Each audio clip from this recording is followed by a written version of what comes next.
céine réic na speisialta oideachas in Gaelscoilne is a bhíonn sa scoil Niala.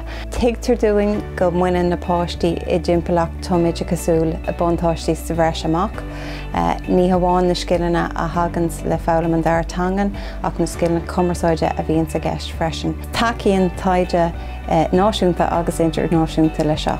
Léiring an taid actually eisiach an bblin chacata gur bíd na sandeachachtaí fólama an ceann is coitiantas na scoilí lán Gaeilge agus an tríníoch sin an darna riach na speisialta is coitiantas sa chóras ná uthachas agus an tríú ceann sin ná DCD nó dyspraxia mar is fearach na air. So tá réim se anna lehanna. When it became apparent that Fionn had special needs, he was in NINRA at the time. When he was diagnosed with autism, and straight away we were told this is not a suitable medium for him. But as he continued on in NINRA for that year, the Múinteoirí in NINRA worked very closely with us.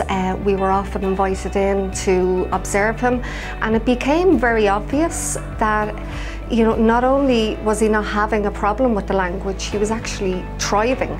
So más tiismthorthú fáiste le réic na speisialta oideachas, nábíodh aon drogall ort leart leis an scoil agus leis an príomhide.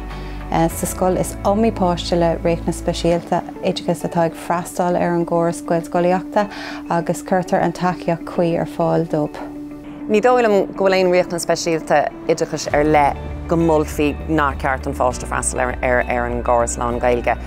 Darnóí ní féidir é sin ará go cinnte a dtíobh gach ile fáiste, mar darnóí tá chuile fáiste éagsúil agus tá réic na sbíle ag chuile fáiste ach go ginearálta ní léon rud faoi le nach féiteach leis an páiste freastal ar an gcóras lán Gaeilge tuisc deacrachtaí faoi le a bheith acu.